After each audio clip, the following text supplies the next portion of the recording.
Hi everyone, and welcome to the latest in my series of videos about what's caught my eye in the world of 360 cameras and videos. And today is a bumper end of year edition where we check in on the latest news on the 360 cam wars, about the Qoocam 8K from Kandao, trying to figure out Insta360's next move, and get over the shock of two new 360 cameras coming out in what looks like over the next couple of months. So if you haven't yet splurged on a Christmas or New Year present for yourself just yet, you might want to hold on until you've watched this video. Oh, and if we haven't met yet before, thanks for coming to my channel to watch. I really appreciate it. My name is Sarb Johal and welcome to my channel, which is all about great mobile video and editing for fantastic results. Please take a look around if you want to make sure you see some of my other content on 360 and action cam videos and how I make them and some cool edits. So please consider subscribing. Cheers. Okay, so let's get on with it. First today,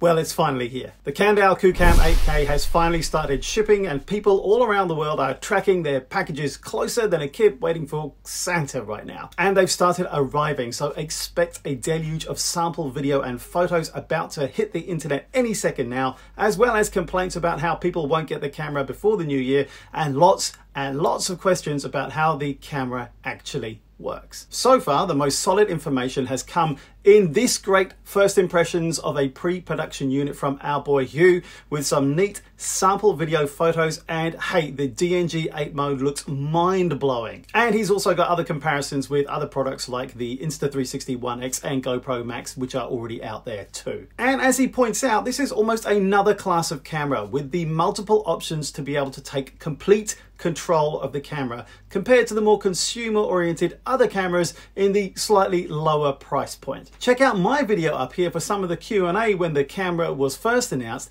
and keep watching on Facebook and YouTube for other information as it surely rolls out. What I think is going to be the really outstanding feature here for people who like to take a lot of manual control over their cameras is the ability to use the Q button to switch between different presets you've already loaded in for particular situations you've already pre-prepared to shoot it. I love this feature on my Fujifilm cameras, and I think that's going to be an outstanding feature for the Qoocam. I'm still deciding whether to buy one or not, to be honest. For me, one of the issues is that at this point, if I order it, something better might come out. Isn't that always the case?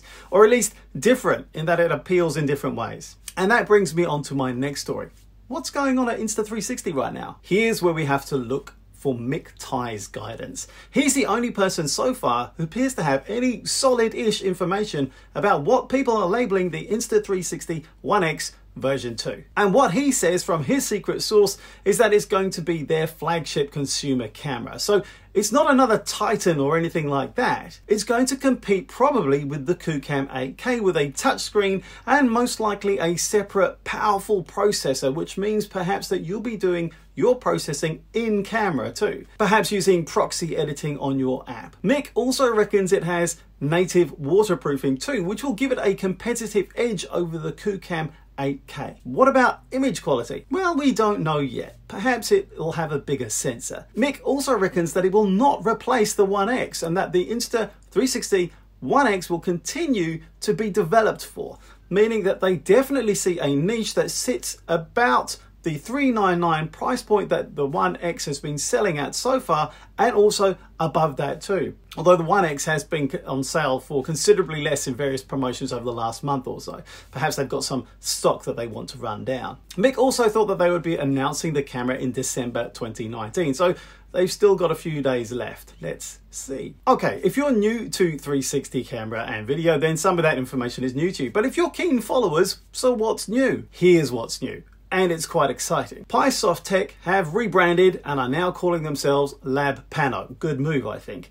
And they have hinted at a new device with the tagline, one of a kind. Now, is it me, or does this look like a phone to you? Or maybe it's just one side of a camera and perhaps it's some kind of bluff. Perhaps it's something like the Insta360 Evo, capable of VR 180 and 3D photos and video. I can't see any lenses that give us a clue though. And And it's probably a bit ambitious to get people to give up their iOS or Android devices for an unproven new phone, so I'm not convinced it's that. Maybe it's a 2-lens camera with an extremely thin profile, a bit like a phone. I'll certainly be watching in just a few days from now to see what they'll be announcing. Oh, and in case you didn't know, these are the guys behind the Pilot Era 8K, which is a beast of a device that I talked about up here, and it's a groundbreaking, if rather expensive, self-contained 8K 360 camera with a built-in touchscreen and in-camera stitching. So this company has got good form, and it looks like they've got something new and intriguing coming out soon. So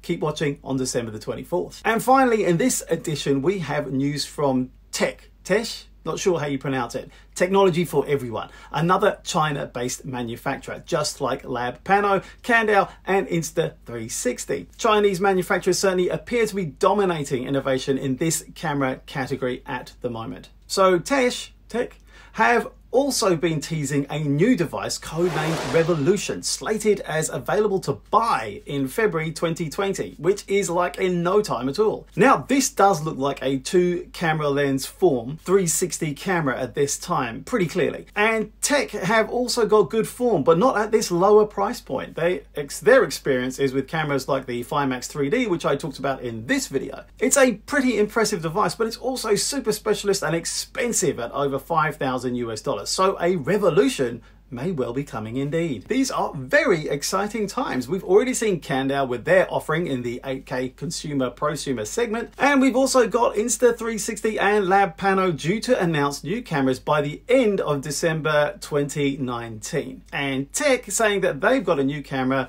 available in just 2 months' time. I'll be watching like a hawk, and I'll be sure to bring you a news roundup early in the new year when there's more to report. So I'm curious, who are you holding out for? What's exciting you most? And if you had a dream 360 camera, what features would be on it? What would you wish that the cameras right now had that they don't have yet? Do let me know in the comments down below. You'll find all the links that are available for the stories I've talked about today in the pinned comments below and the description too. If you've enjoyed this video, please give it a like and consider subscribing for more cool 360 and mobile video content from me. Until I see you again, I hope. Cheers and go well.